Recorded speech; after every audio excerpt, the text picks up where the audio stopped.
Let us discuss the next question now. This is from the year 2020. With reference to the funds under the Member of Parliament Local Area Development Scheme, that is the MPLADS scheme, which of the following statements are correct? Statement number 1. MPLAD funds must be used to create durable assets like the physical infrastructure for the health, education, etc.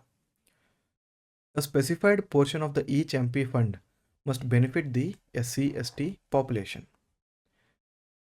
MPLAD funds are sanctioned on a yearly basis and the unused funds cannot be carried forward to the next year.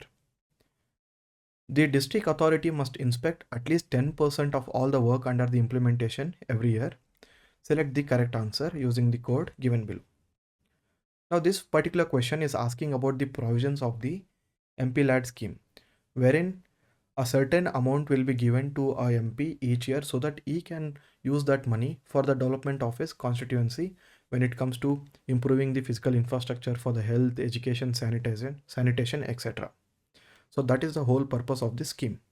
Now statement number 1 says MPLADs must be used to create durable assets like the physical infrastructure for health, education, etc. So this is correct.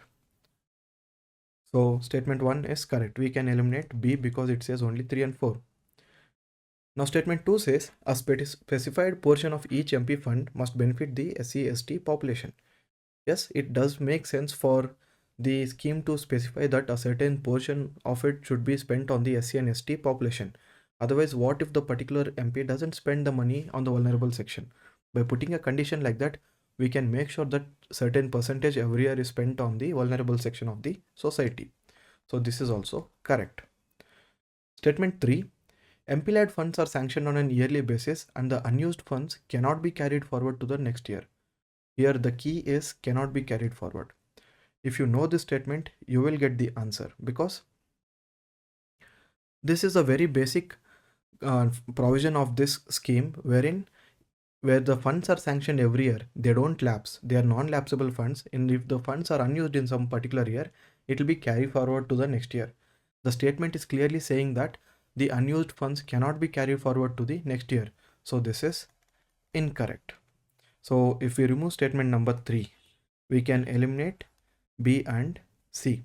And we know that 1 is definitely correct. So 1 is here, 1 is also here. So this is definitely correct. This is also definitely correct. Now if you can see here, 2 is there in both the options. So what is there in 2? A specified portion of MP fund must benefit the SC/ST population. Yes, correct. Now statement number 4 says, the district authority must inspect at least 10% of all the work done under the implementation every year.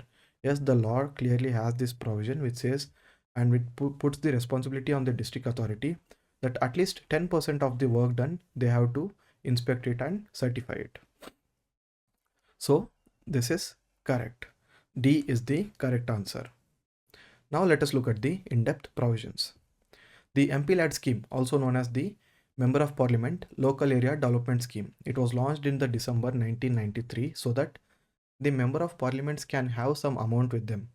That is, 5 crores will be allocated to them annually by the central government so that they can use this money for the development of the respective constituencies. Here they have freedom in what they can spend.